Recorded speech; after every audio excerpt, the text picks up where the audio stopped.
Bayramın birinci günü, yani bayram namazından sonra başlar, Kurban Bayramı namazı kılındıktan sonra başlar, bayramın üçüncü günü akşama kadar devam eder. La ilahe illallah, Allahu Ekber, Allahu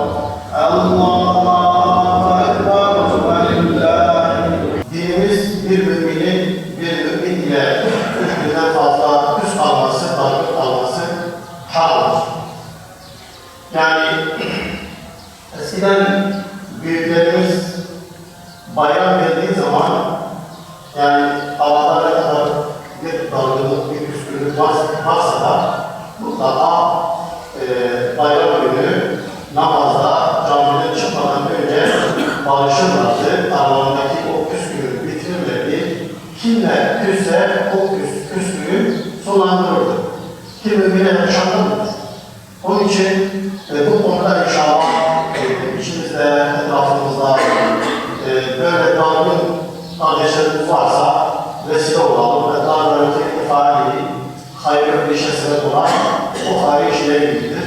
Onun için mümine yaşayan bu müstesna günlerde dargın kalmasının kalmamasıdır. Herkese bayramlaşmasıdır. Herkesi akrabalarını, yaşlılarını, hastalarını, anne babasını ziyaret etmesidir.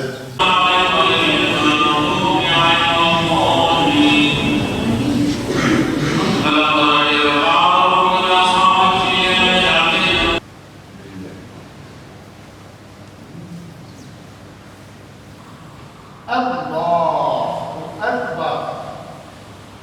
Gelsin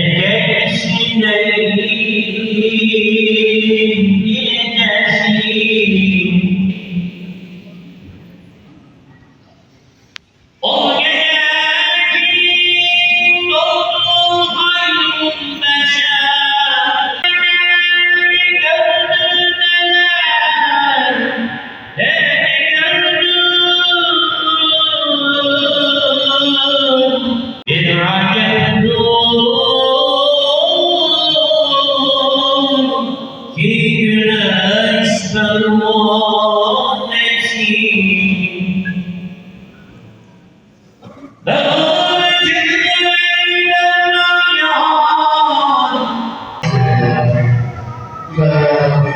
Şu mübarek mecliste okumuş olan bir işi, Kur'an-ı tilavet edilen Kur'an-ı Kerim'i nasip için efendim, salatü ve selamı Peygamber İzzetinde kabul eyle ya Rabbi.